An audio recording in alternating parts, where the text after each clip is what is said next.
6 compétences à développer pour devenir un trader professionnel et rentable dans le long terme. Alors, salut à vous, j'espère que vous allez très bien. Si vous venez de me découvrir au travers de cette vidéo, mon nom c'est Youssou Diaby, je suis trader indépendant, crypto-investisseur, promoteur de Global Market Investment. Donc ici, nous partageons tout ce qui est en rapport avec l'entrepreneuriat, le business, tout ce qui est le marché financier, l'investissement. Donc, à travers de cette vidéo, je vais vous partager 6 compétences que vous devez développer en tant que trader pour devenir rentable et professionnel dans votre trading. Alors, restez jusqu'à la fin parce qu'à mon avis, les 2 ou les 3 dernières compétences sont liées à toi qui trade. Donc, cela va t'aider à grandir dans ton trading. Alors, après l'intro, on va essayer de décortiquer chaque compétence et comment vous pouvez les développer au travers dans le processus de votre trade.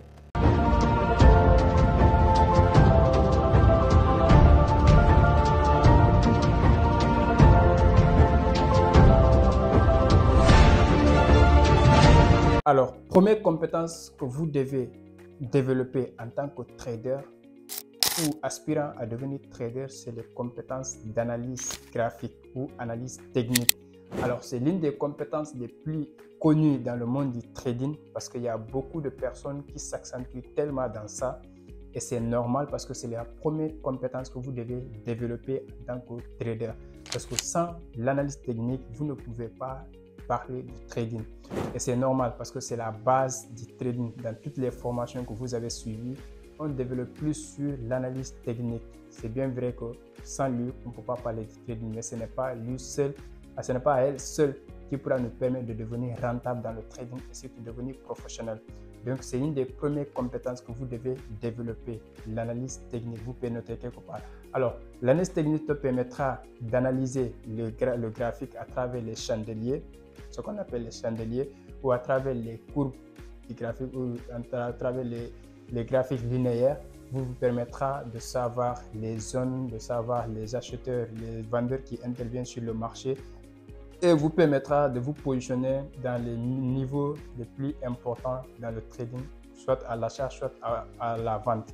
Alors, deuxième compétence que vous devez impérativement développer, c'est la compétence d'analyse fondamentale. Alors, l'analyse fondamentale, vous savez très bien avec moi que dans tous les marchés, sauf le marché des synthétiques, c'est-à-dire les indices synthétiques, tous les autres marchés sont liés à ce qu'on appelle le macroéconomique ou ce qu'est le monde extérieur.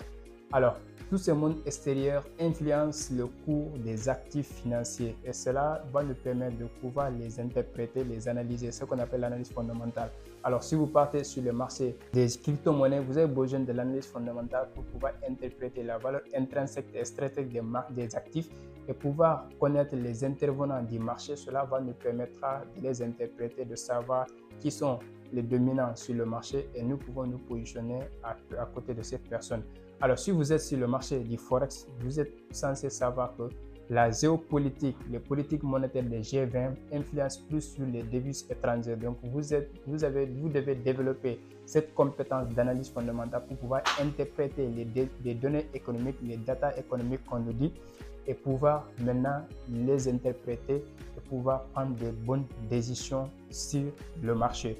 Et vous allez voir que à travers l'analyse fondamentale, les informations d'analyse fondamentale que vous allez interpréter, vous pouvez les assimiler avec l'analyse graphique pour pouvoir avoir des entrées très optimales. Voilà les 2 compétences que vous devez développer du côté du marché. Alors, maintenant la troisième compétence, ce n'est pas forcément lié au marché, mais c'est lié à notre argent. Alors, les 2 compétences qui vont suivre sont liées à notre argent. La troisième compétence, c'est qu'on appelle le risque management, c'est-à-dire que la gestion du risque. Vous êtes d'accord avec moi que si vous êtes entrepreneur, que vous ne parvenez pas à gérer les risques, vous êtes un entrepreneur qui aspire ou qui est destiné à la faillite. Alors, le risque management dans le trading est très important que si vous ne le maîtrisez pas, si vous ne développez pas cette compétence, tout ce que vous pouvez maîtriser comme analyse technique, analyse fondamentale aboutira à zéro, à rien du tout. Alors, si vous êtes trader, il va falloir que vous développez cette compétence qu'on appelle le risque management. C'est la personne qui a la capacité de gérer les risques sur le marché et c'est plus important. C'est une des compétences que vous devez développer absolument. Alors, cette compétence liée à ce qu'on appelle l'analyse fondamentale et l'analyse technique vous permettra d'aller un peu plus loin sur le marché. Mais cela n'est pas, à la fin en soi, ce n'est pas seulement les 3 compétences qui vous permettra de devenir professionnel ou de devenir rentable sur le marché. Il va falloir développer ce qu'on appelle la 4e compétence qu'on appelle la gestion de son capital ou le money management. Alors, beaucoup de traders sont d'accord avec cette compétence, que c'est l'une des compétences les plus complètes ou l'une des compétences les plus demandées sur le marché pour pouvoir devenir rentable en tant que trader professionnel. Alors, parce que le money management ou la gestion du capital, vous savez déjà que sans le capital, vous, la personne et le marché, il n'y a rien que vous pouvez concrétiser. Alors, sans votre capital, vous ne pouvez pas trader. Alors, il va falloir que vous sachiez que c'est comme l'armée qui part en guerre, qui est face à son ennemi ou à son champ de bataille, mais n'a pas d'outils pour pouvoir faire le combat. Il n'a pas de pistolet, il n'a pas d'armes pour pouvoir faire le combat, affronter l'ennemi. Je n'ai pas dit que le marché est votre ennemi, il n'est pas aussi votre ami. Donc, c'est un champ de bataille. Vous devez comprendre maintenant que cette compétence de gestion de capital est très importante, très primordiale, que vous devez le développer afin de pouvoir mener le combat à vie. Quand je dis mener le combat à vie, c'est-à-dire dans le long terme, vous devez devenir trader durant votre carrière. Parce que sans le capital, vous n'êtes pas trader. Vous pouvez analyser le marché, avoir les informations macroéconomiques, les interpréter. Et bien, ça se passe bien, mais s'il n'y a pas de capital plus joué sur le marché, il n'y a pas de gain. Et là, c'est vraiment paradoxal. Et puis, c'est vraiment pitchant. Alors, c'est l'une des compétences que je vous pousse ou je vous conseille à développer au maximum, la gestion du capital. Je vais vous donner un exemple, par exemple. Quelqu'un qui a un capital, mais il ne sait pas gérer. Ça peut être un business physique ou dans le trading. Ça, c'est dans le cas du trading. Mais je vous souhaite du trading pour aller dans la vie active. Ceux qui font du business physique, ceux qui prennent un capital pour aller acheter des marchandises, venir revendre ça, et faire des bénéfices, ou parfois ça passe pas, il fait des pertes. Mais vous savez déjà que si vous allez prendre 1 million comme capital de départ, ce qu'on appelle le fonds de roulement, votre capital de départ, c'est votre fonds de roulement, va vous permettre d'aller acheter des produits et le venir revendre. Donc, vous devez faire tout pour que le capital que vous avez investi sur ce business-là sorte. Il faut que ce capital soit vraiment sauvegardé, soit sauvé. Et dès que le capital est sauvé maintenant, vous allez maintenant aller vers les bénéfices. Et c'est ça le business. Dans le trading, dès que vous prenez des positions, assurez-vous que si au cas où vous avez fait des pertes, ça ne va pas affecter votre capital. Par conséquent, ça ne va pas affecter vous-même parce qu'on va venir, ça va nous diriger vers la compétence suivante qu'on doit développer. Alors, maintenant, si vous avez bien géré votre capital, vous pouvez faire des pertes successives, mais cela ne va pas impacter sur votre capital. Et parce que après, vous pouvez avoir la capacité de revenir encore parce que vous avez un capital pour pouvoir réagir sur le marché encore. Et ça, c'est quelque chose que j'accentue beaucoup pour que vous puissiez le développer. Alors, 5e compétence, c'est ce qu'on appelle la psychologie. Alors, la psychologie, maintenant, vous allez voir qu'on est passé du marché vers notre capital jusqu'à nous-mêmes. Parce que ce sont les 3 acteurs qui nous permettent de devenir un trader professionnel rentable dans le long terme. Sans le marché, on va trader quoi? Rien du tout. Sans le capital, l'actif est là, mais qu'est-ce qu'on peut faire? Rien du tout. Et sans nous, le capital seulement ne peut pas trader. Alors, vous allez comprendre à travers de cette vidéo que la psychologie est très importante dans le trading. Vous allez voir qu'on vous dit que l'analyse technique représente 5% sur le marché du trading, c'est-à-dire 5% chez les traders. L'analyse fondamentale peut être 10% chez les traders. La gestion de risque et le money management peut représenter 25% et la psychologie représente la majorité. Alors, vous allez voir que la psychologie, c'est notre état d'esprit, notre manière de réagir face aux événements de la vie et face aux événements du marché. Alors, la psychologie consiste à ça, l'état d'esprit. Et si vous allez voir que j'avais fait une vidéo concernant le schéma de notre monde intérieur, c'est-à-dire que la psychologie est liée au quoi? Sa source, c'est où d'abord? Soit c'est le conditionnement, soit c'est la programmation. Et cela peut être lié à notre environnement. J'avais toujours expliqué ça. Notre environnement peut affecter notre état d'esprit. Soit l'environnement auquel nous avons grandi nous a conditionnés, soit les facteurs de notre vie personnelle, c'est-à-dire que ce qui se passe dans notre vie peut aussi influencer notre état d'esprit. Et cet état d'esprit, la psychologie, la réaction peut nous permettre de réagir autrement sur le marché, malgré les compétences qu'on avait développées au préalable, c'est-à-dire l'analyse technique, l'analyse fondamentale, la gestion des risques, la gestion du money management, la gestion du capital. Mais l'environnement n'est pas adéquat pour avoir un bon état d'esprit, pour pouvoir réagir positivement sur le marché. Et cet état d'esprit, cette psychologie peut affecter notre émotion, parce qu'il faut qu'on développe cet état d'esprit positif, le mindset, la psychologie des traders gagnants. Et ça, vous allez voir que, je vais donner un exemple, par exemple, un trader qui a développé les compétences d'analyse technique, les compétences d'analyse fondamentale, les compétences de risk management, mais il n'a pas pu développer ou il n'a pas développé les compétences du money management.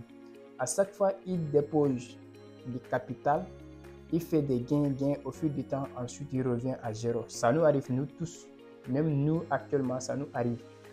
Parce que c'est une compétence qu'on est censé développer à vie. Parce que tout ce qui est le développement personnel, ce n'est pas quelque chose, pas un programme établi en un mois, 2 mois, non, c'est un processus jusqu'à la fin de ta vie. Alors, tu vas voir que le gars va déposer $500, étant donné que sa vie financière n'est pas stable. Alors, imagine que $500 représente de l'argent pour lui, c'est-à-dire représente beaucoup d'argent pour lui. Il dépose $500. Il commençait à trader avec l'analyse technique, l'analyse fondamentale, avec un risque management qui est bien OK. Mais le money management, c'est-à-dire la gestion du capital, dès qu'il fait gain de $100, au lieu de retirer les $100, encore trader, ou même au lieu de retirer les $400, trader avec les $200. Après, une fois qu'il fait encore $100, il peut retirer les $100, trader avec les $200, ce qui veut dire que les $500 sont sauvés, le capital est sauvé. Maintenant, il est en train de trader avec ce qu'on appelle les profits, les bénéfices. Maintenant, avec les bénéfices, avec un bon risque management, une fois que tu fais encore $50, tu peux retirer les $50. Avec les $200, tu parviens à faire $30, tu retires les $30. Tu fais ainsi de suite. Jusqu'à ce que là, tu peux faire des pertes, mais quand même, ce que tu as, ça ne va pas jouer sur la psychologie. Mais imagine que tu as $500.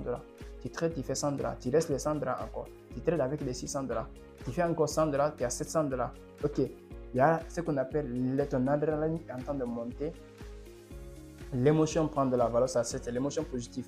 Maintenant, cette émotion positive qu'on appelle la confiance, il va aller à un niveau d'excès, qui va devenir une émotion négative. Alors, ce qui va arriver, dès que tu fais des gains successifs, ça va créer la confiance.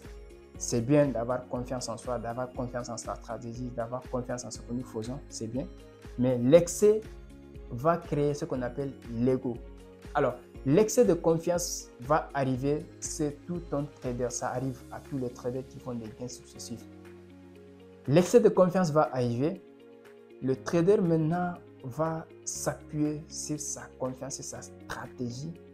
Il va oublier qu'il devait développer encore plus de compétences en sa personne. C'est-à-dire qu'il ne devait pas oublier qu'il est le trader, il n'est pas le marché. Alors, le trader va arriver maintenant à un certain niveau où l'excès de confiance va prendre de l'ampleur en lui. Ça va créer ce qu'on appelle l'ego. Et vous êtes d'accord avec moi que l'ego est l'ennemi de l'homme. Alors, cela va prendre l'ego. L'ego va survenir parce que l'excès de confiance, ça revient à ce qu'on appelle l'ego. Et le trader à ce niveau maintenant, il va s'accentuer sur des trades. Il va appuyer sur des trades encore, il va trader. Et vous allez voir que quand les pertes vont survenir sur le marché, parce qu'il n'y a pas de trader qui ne perd pas. Mais quand les pertes vont survenir sur le marché, le trader ne va pas se remettre en question. Parce que se remettre en question, c'est de se rendre compte qu'il y a quelque chose qui ne va pas, que je dois changer. Mais imagine que 2 pertes se suivent, 3 pertes se suivent, au lieu de te poser la question, tu es là à encore appuyer sur le trade encore. Tu vas voir que tout ce que tu avais gagné, tu perds tout. Et cette perte-là, imagine que tu es quelqu'un qui a passé des nuits à travailler, à gagner quelque chose, et en une seule journée, il perd tout ça. Vous allez voir que ça va jouer sur ses émotions. Et ça va nous conduire au développement de la dernière compétence, la 6e compétence qui est la gestion des émotions. Et ce trader qui avait l'ego remonté ou même l'excès de confiance, il a oublié qu'il devait développer la compétence, les compétences du moins maintenant parce qu'il y a beaucoup de compétences.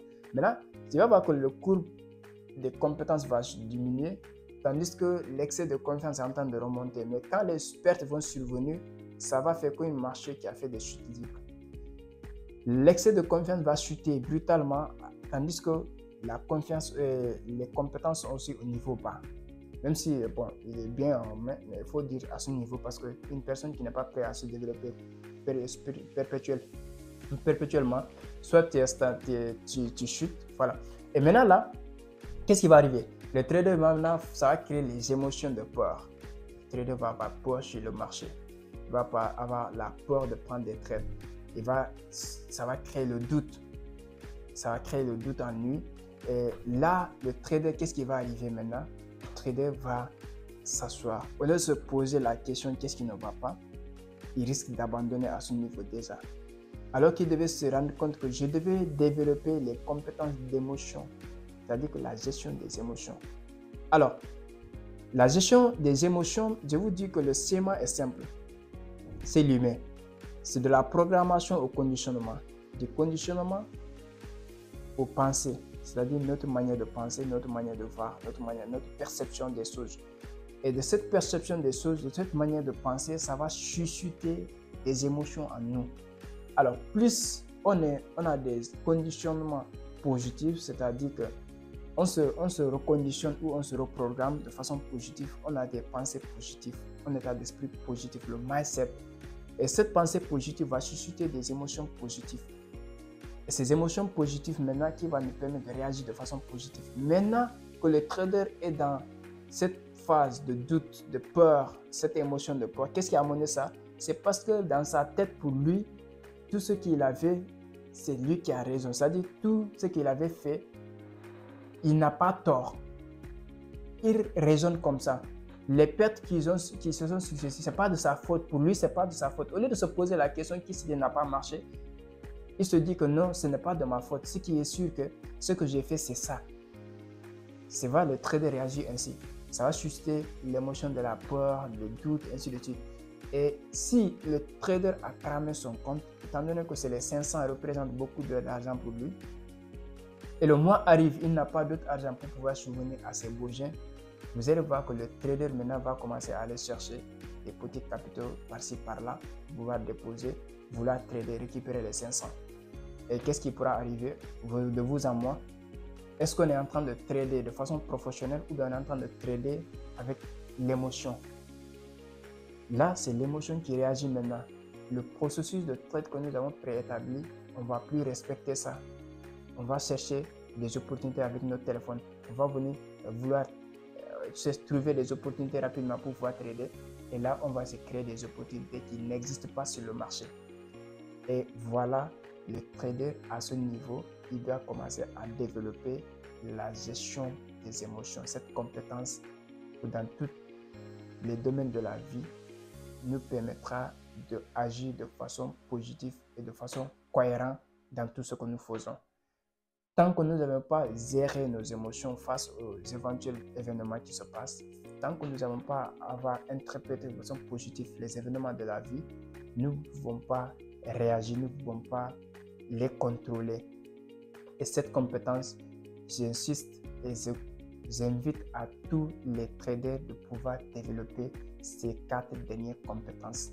Sur YouTube, vous pouvez développer les compétences d'analyse technique, vous pouvez développer les compétences d'analyse fondamentale, mais c'est dans l'expérience des autres que vous pouvez développer les dernières compétences. Et ça, j'ai compris ça quand j'ai fait affaire avec l'équipe de Global Market Investment. Personnellement, dans le développement personnel, j'ai maîtrisé tout ce qui est l'aspect psychologique, les gestions d'émotions, ok, les facteurs du money management. Mais quand je travaille en équipe, j'ai trouvé ces compétences à tous ces traders qui sont ici dans nos salles de marché. Et ça m'a convaincu que c'est des compétences inébranlables, c'est des compétences primordiales, c'est des compétences obligatoirement qu'un trader devait réunir en lui pour pouvoir devenir un trader professionnel et pouvoir devenir rentable dans le long terme. Il va arriver des périodes où vous allez faire faillite sur le marché, mais cela ne représente pas que vous n'êtes pas un bon trader ou professionnel. Donc cette vidéo, je l'ai fait à travers l'expérience. Ce n'est pas quelque chose que j'ai lu quelque part, que je viens de vous raconter, non. C'est à travers nos expériences au quotidien ici sur le marché que nous sommes en train de parler. Alors, si cette vidéo vraiment t'a plu, n'hésitez pas à liker, n'hésitez pas à t'abonner s'il vous plaît et partager autour de vous parce que beaucoup de traders auront besoin de ça pour pouvoir vraiment revenir sur les bases et pouvoir développer ces 6 compétences pour voir qu'est-ce que ça va donner. Alors, quant à moi, on se dit à très bientôt.